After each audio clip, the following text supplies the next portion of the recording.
વાવ થરાદ જિલ્લાના સરહદી પંથકમાં ઉનાળાની શરૂઆત સાથે જ પીવાના પાણીની સમસ્યા ગંભીર બની છે।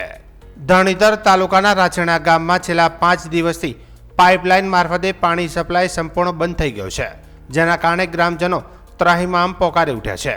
ગ્રામજનોએ ઉનાળો શરૂ થવાના પૂર્વે અધિકારીઓને લેખિત રજૂઆત કરી આગોતરું આયોજન કરવાની માંગ કરી હતી, પરંતુ તેમ છતાં સ્થિતિમાં કોઈ સુધારો જોવા મળ્યો નથી। ગ્રામજનોનો આક્ષેપ છે કે તંત્રની બેદરકારીના કારણે હાલની પરિસ્થિતિ સર્જાઈ છે। અધિકારીઓ દ્વારા નર્મદામાં પાણીનું લેવલ ઘટવાનું કારણ રજૂ કરવામાં આવ્યું છે। જો કે ગ્રામજનોનો સવાલ એ છે કે દર વર્ષે ઉનાળામાં જ લેવલ કેમ ઘટે છે, સમયસર વિકલ્પ વ્યવસ્થા કેમ કરવામાં આવતી નથી। ગામની જરૂરિયાત અંદાજે 2 લાખ લીટર પાણીની છે, જ્યારે તંત્ર દ્વારા માત્ર 30,000 લીટર પાણીના ટેન્કર મોકલવામાં આવી રહ્યા છે। ગ્રામજનો મુજબ આ માત્રા પૂરતી નથી, જેથી લોકો પશુઓ બંને મુશ્કેલીમાં મુકાયા છે।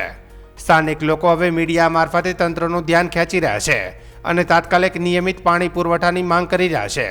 જો પરિસ્થિતિમાં સુધારો નહીં આવે તો ગ્રામજનો આગળના પગલાં લેવાની ચેતવણી પણ આપી છે। પાણીથી આવતું કરશે મરાસો અમે પાણી વગર શું કરો, ક્યાં ભરવા ન હોય પેલો કોઈ લેવા દે તો ઊંધી છોટો આવે તો શું તકલીફ શું પડે છે પાણી વગર? અને છે તો તકલીફ પડે, નાવું ધોવું છે ને પાણી વગર। રાસણા ગામમાં પાણી આવતું નથી બિલકુલ। છેલ્લું સરહદનું ગામ છે અને અત્યાર સુધી વસ્તી પાણી વગર ત્રાસી જાય છે, મરી જાય છે। ગામ થોડું જાતી રહે છે, જાણે હુક્કી નીરમાં જઈને પડીને મરી જાવ એવો મોટો ત્રાસ છે। છેલ્લું ગામ છે, પાણી બિલકુલ આવતું નથી।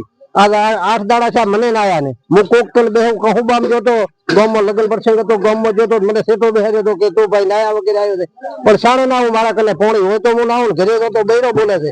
પાણી બિલકુલ છે નહીં। આ તો સરપંચ છે તો કદી પીવા માટે પાણીનું ટંકર લાવીને થોડું બધાને પુરવાર કરે છે।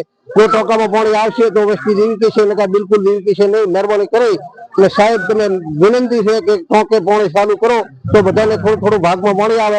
એક ટંકર આવે તો વસ્તી પરંપરા કરે છે, ઈલું કે હું ભરું, ઈલું કે હું ભરું, હું રહી દઉં।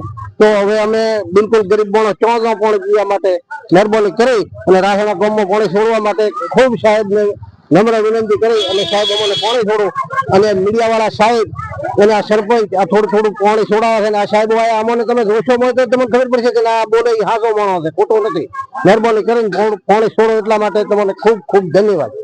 જી, રાછેણા ગામે છેલ્લા 4 થી 5 દિવસથી પાઇપલાઇનથી આવતું પીવાનું પાણી સદંતર બંધ છે અને જે અમે ઉપરના અધિકારીઓને આજથી અગાઉ પણ લેખિતમાં રજૂઆત કરેલી છે કે અમને આગોતરું આયોજન કરીને રાછેણા ગામે પાણી પૂરું કરવું, કારણ કે દર વર્ષે ઉનાળાની અંદર પીવાના પાણીની મોટી તંગી ઊભી થાય છે અને આ વર્ષે તો એ લોકોનું કહેવું છે કે નર્મદાની અંદર પાણી લેવલ ઘટી જવાથી પાણી બંધ થયું છે, પરંતુ દર ઉનાળાની અંદર આવી તકલીફ ઊભી થાય છે, જેથી હું અત્યારે મીડિયાના માધ્યમથી કહેવા માંગુ છું કે ત્યાં લોકો પાણીની અંદર ત્રાસી ગયા છે।